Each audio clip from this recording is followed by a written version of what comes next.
Halo teman-teman, perkenalkan namaku Raffi Fisra Ali. Aku dari Teknik Elektro tahun 2018. Kali ini aku sedang melaksanakan kegiatan KKN di Desa Pengkol, Kecamatan Karanggede, Kabupaten Boyolali.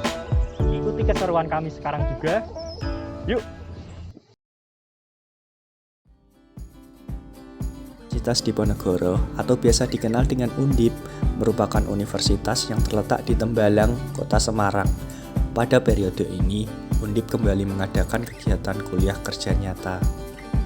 Di tiap tahunnya, KKN Undip terbagi menjadi dua tim 1 dan tim 2. KKN tim 1 Undip tahun 2022 mengambil tema pemberdayaan masyarakat menuju pasca pandemi COVID-19 berbasis SDGs.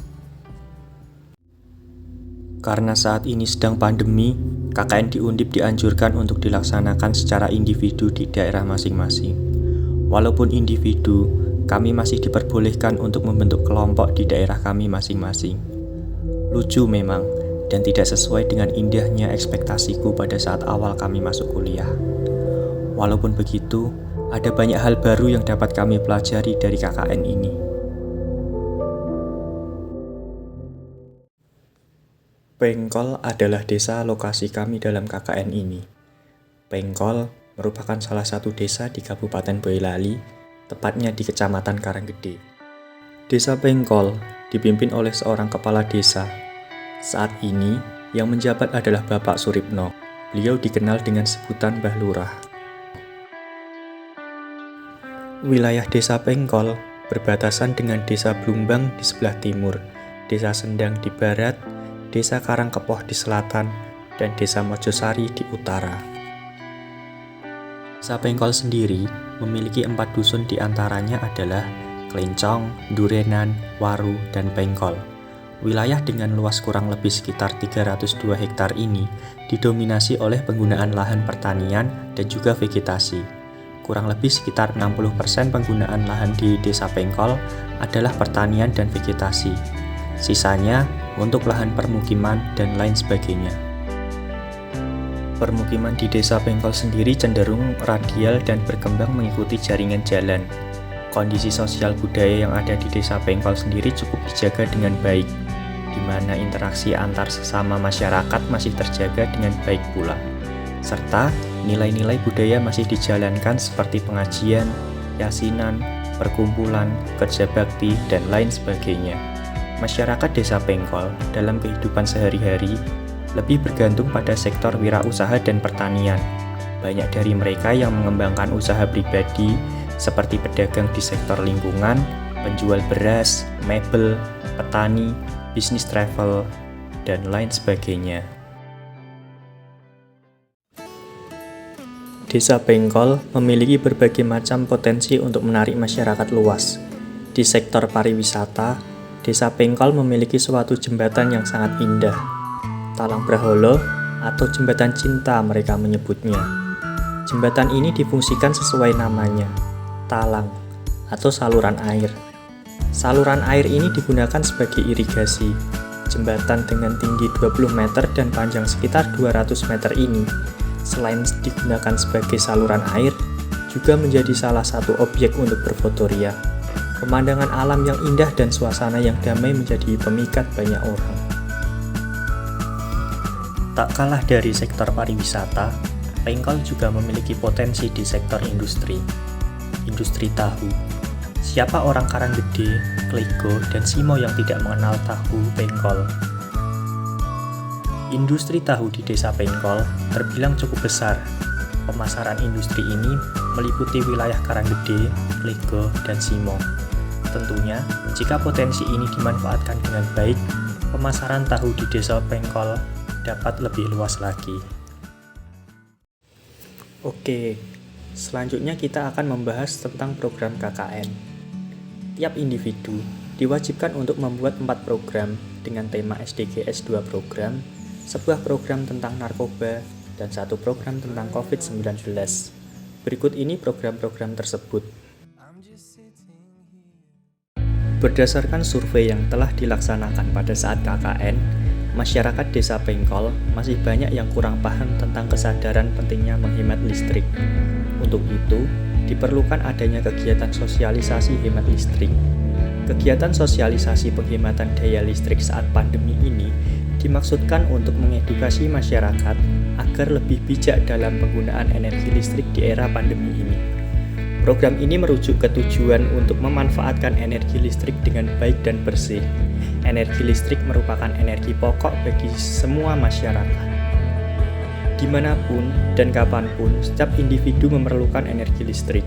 Tetapi, saat ini, masih kurangnya kesadaran untuk menghemat energi listrik dapat menyebabkan cepat habisnya sumber daya alam.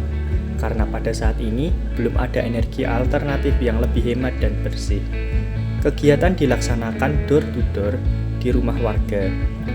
Selain door-to-door, pelaksanaan program ini juga dilaksanakan dengan penempelan poster-poster di tempat umum, seperti pos kamling dan sekolah dasar. Narkoba adalah obat berbahaya dan telah beredar di masyarakat, khususnya di kalangan pelajar. Narkoba itu selalu dihindari karena berbahaya dan membuat orang kecanduan. Jika orang yang telah mengkonsumsi narkoba dan tiba-tiba tidak mengkonsumsinya lagi, dia akan merasakan dorongan psikologis yang kuat untuk mengkonsumsinya kembali. Pelajarlah yang paling rentan untuk mengkonsumsi narkoba secara sembarangan. Dalam masa-masa pelajar, mereka masih labil untuk mencari jati diri mereka masing-masing. Di Desa Pengkol, sebagai tindakan pencegahan, diperlukannya adanya penyuluhan tentang narkoba, bahaya narkoba, dan dampak dari penyalahgunaan narkoba. Dari hal tersebut, kami, Tim 1 KKN Undip 2022, mengadakan sosialisasi tentang bahaya penyalahgunaan narkoba. Dalam sosialisasi ini, kami juga membagikan buletin tentang bahaya narkoba. Di tempat umum, biasanya disediakan sabun cair atau hand sanitizer. Namun tanpa disadari, sabun atau hand sanitizer tersebut justru bisa menjadi media penularan virus COVID-19 karena disentuh oleh banyak orang.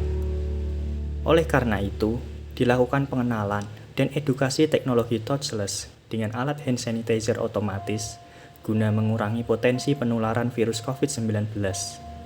Hand sanitizer ini menggunakan sensor infrared yang akan mendeteksi keberadaan objek dalam jarak tertentu. Dan dengan algoritma yang diberikan, dapat membuat hand sanitizer ini mengeluarkan cairan pembersihnya tanpa harus menyentuhnya. Sampah merupakan sesuatu yang dapat kita temui di mana saja. Di Desa Pengkol pun juga begitu. Salah satu sampah yang sering ditemui adalah sampah plastik. Toples bekas contohnya. Toples bekas yang banyak ditemukan di sekitar warga, namun jarang diolah menjadi barang yang siap jual. Kebanyakan di masyarakat pedesaan memanfaatkan toples bekas hanya untuk wadah bumbu saja.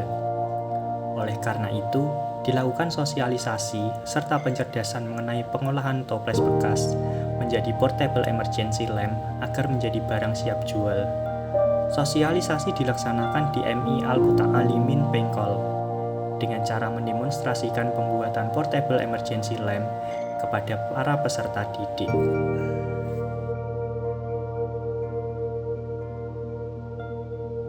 Kami atas nama pemerintah Desa Pengkol serta warga masyarakat Desa Pengkol, terima kasih atas kehadiran dari adik-adik KKN Undip Semarang, yang mana dengan kehadiran adik-adik semua ini akan membawa manfaat bagi warga kami, menambah kegiatan-kegiatan di desa kami, dan menambah kesadaran masyarakat untuk hidup bergotong royong. Untuk itu dengan harapan semoga selama adik-adik di Desa Pengkol ini nanti bisa dilanjutkan oleh warga kami untuk kerukunan, kegotong royongannya, dan dengan harapan mudah-mudahan adik-adik KKN dari Undip Semarang setelah sepulangnya dari Desa Pengkol nanti segera lulus dengan nilai yang terbaik dan bermanfaat untuk warga masyarakat, bangsa, negara, dan agama. Untuk itu sekali lagi kami ucapkan terima kasih atas kehadiran dan kegiatan di Desa Pengkol tahun 2022 ini. Dengan harapan walaupun nanti kita berpisah, tetapi tetap kita selalu mengenang. Walaupun ibaratnya jauh di mata, tetapi tetap dekat di hati. Harapan kami nanti kalau sudah sukses, kami harap dengan pada adik-adik untuk selalu ingat warga Desa Pengkol.